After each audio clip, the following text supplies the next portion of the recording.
Bila Yayasan Warisan Ummah Ikhlas ditubuhkan pada tahun 2013, kita ingin membawa satu hasrat sahaja, baca, faham dan amal Al-Quran. Kita cetak Quran di Karangkraf, tidak cukup sekadar cetak Quran, tetapi bagaimana Quran itu boleh kita bumikan, bagaimana Quran itu boleh mengubah mindset kita, jiwa kita, semangat juang kita. Datin Paduka Mastura share tentang let's read together, 10 minit sahaja untuk buka buku, baca buku. Kalau boleh buka buku walaupun 10 minit, kenapa kita tak buka Quran, baca Quran, faham Quran dan amalkan Al-Quran. Program pertama kita buat untuk Malaysia Ngaji, orang kata best program ni, kita dapat feedback. Kalau kita nak bawa ke dunia, orang tak faham ngaji tu.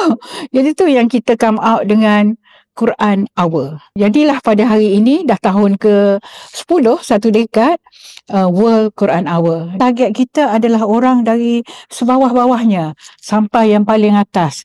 Maknanya bukan setakat pemimpin paling atas, tetapi of course kita nak istana juga. Hasrat kita adalah menuju ke 1500 Hijrah.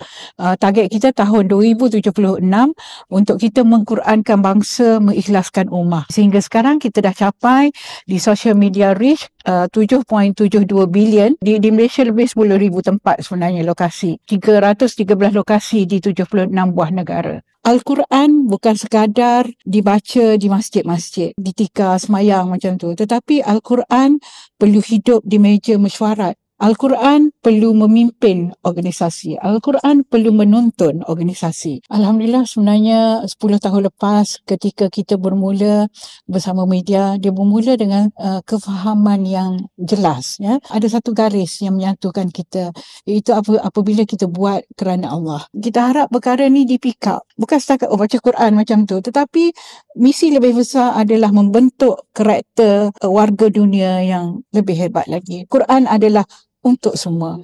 Quran bukan hanya untuk orang Islam, tetapi Quran adalah the best, yang tertinggi untuk panduan kita. Kalau kita ada banyak kajian hebat-hebat, apa semua buku-buku hebat, tapi Quran solusi kepada semua masalah yang ada di dunia, insya-Allah.